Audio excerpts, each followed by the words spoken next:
ধন্যবাদ আপনাকে এবং সেই সাথে দর্শক বৃন্দ এবং কৃষক ভাই বোনদের। এখন আমি ক্ষেত্রে প্রথমে বলি যে আমির এই সময় আমটা ঝরে যাচ্ছে। এই ঝরে যাওয়ার কারণটা হচ্ছে প্রচন্ড খরা। যদি মাটিতে রস না থাকে তাহলে গাছ রস নিতে পারে না, ফলে বোটার কাছাকাছি এসে এক ধরনের লেয়ার সৃষ্টি হয়, অ্যাবসেশন লেয়ার। এই অ্যাবসেশন লেয়ারের কারণে আমটা ঝরে যায়। এই ঝরে যাওয়া থেকে রক্ষা পাওয়ার জন্য আমি কৃষক ভাইদের ৩টা পরামর্শ দিব।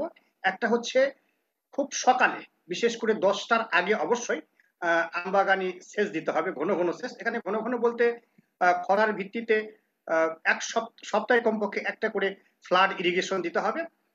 এবং সেই সাথে কৃষক ভাইদেরকে বলবো যে যদি সম্ভব হয় তাহলে বিকাল বেলা বিকাল বেলা ইউরিয়া স্প্রে করা যেতে পারে। সেক্ষেত্রে 20 গ্রাম/লিটার পানির সাথে মিশিয়ে, যদি তাপমাত্রা 30 ডিগ্রির নিচে থাকে তাহলে ইউরিয়া স্প্রে করা যাবে। এছাড়া তাপমাত্রা যদি 30 ডিগ্রির নিচে বিকালবেলা না নামে তাহলে অবশ্যই বোরনের দিকে যেতে হবে, এবং বোরনের ক্ষেত্রে 3 গ্রাম/লিটার পানির সাথে মিশিয়ে, সেটাও আবার একদম পরন্ত বিকাল, যখন 30 ডিগ্রি সেলসিয়াসের নিচে তাপমাত্রা থাকবে সেই সময় একবার স্প্রে করতে হবে, প্রতি সপ্তাহে কমপক্ষে একবার করে। এবং আমির সময়, এখন যেহেতু আমটা ঝরে যাচ্ছে, তাই এখন কিছু একটা হরমোন স্প্রে করা যেতে পারে। সেক্ষেত্রে 2,4-D 10 ppm 10 ppm অর্থাৎ 10 মিলিগ্রাম/লিটার পানির সাথে মিশিয়ে আমি যদি স্প্রে করা হয় তাহলে যেটুকু আম আছে সেই আম ঝরা থেকে অবশ্যই রক্ষা করতে পারবে বলে আমি মনে করি। তবে কৃষকদেরকে বেশি চিন্তা করতে হবে পানি সেচ দাও। এটা গেল আমের ক্ষেত্রে। আর লিচু আমি প্রতিবেদন দেখলাম যে লিচুতেও ঝরে যাচ্ছে, এবং ঝরে যাওয়াটা স্বাভাবিক। এখন যেভাবে তাপদাহ চলতেছে, এই তাপদাহের কারণে লিচুতেও একই ঘটনা ঘটে। মাটিতে রস না থাকার কারণে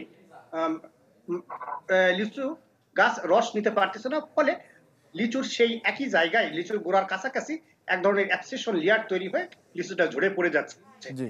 এই জন্য একে তো আপনার আমি সঙ্গে একটু অবশ্যই যুক্ত করতে চাই। আপনার সঙ্গে একটু যুক্ত করে দিতে চাই একটি প্রশ্ন। এখন যেহেতু তীব্র তাপপ্রবাহ চলছে এবং আপনি বলছেন পড়ন্ত বিকেলের দিকে যদি ৩০ ডিগ্রির নিচে এটি আসলে যদি না নিয়ন্ত্রণ করা যায়, সেক্ষেত্রে কি করণীয়? এবং গরমে যে ধরনের রোগবালাই দেখা দেয় সেগুলো থেকে আসলে এই ফলনকে বাঁচানোর জন্য কি করতে পারেন কৃষক ভাইরা? ধন্যবাদ আপনাকে। যদি যদি 30 ডিগ্রির নিচে না আসে তাহলে সকালবেলা, যেহেতু এটা সপ্তাহে একবার স্প্রে করা লাগবে, 16 বার অথবা ইউরিয়ার যে কোনো একটা। যদি 30 ডিগ্রি সেলসিয়াসের নিচে বিকালবেলা না আসে, একদম সন্ধ্যার একটু আগে আগে যদি না আসে, তাহলে অবশ্যই খুব ভোরে এটা একবার 16 বার স্প্রে করতে পারে। সেক্ষেত্রে 3 গ্রাম/লিটার পানির সাথে মিশিয়ে একবার স্প্রে করতে হবে। আর লিচুর ক্ষেত্রে যেটা আমি বলেছি যে লিচুতে প্রতি সপ্তাহে একবার ফ্লাড ইরিগেশন দিতে হবে।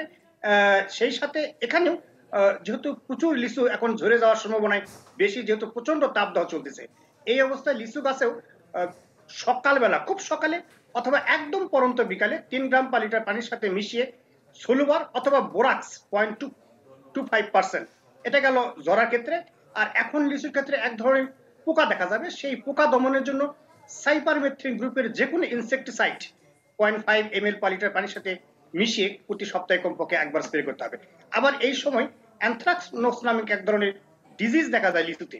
সেই লিচু দমনের জন্য কপার অক্সিক্লোরাইড গ্রুপের যে কোনো ফাঙ্গিসাইড, যেমন কুরেনক্স 50 WP, এটা 2.5 গ্রাম/লিটার পানির সাথে মিশিয়ে সপ্তাহে কমপক্ষে একবার যদি কৃষক ভাই বোনেরা স্প্রে করে, তাহলে লিচুর ঝরা, ফেটে যাওয়া এবং ঝরে পড়া, পোকা লাগা এবং রোগ থেকে রক্ষা করতে পারবে লিচু গাছকে।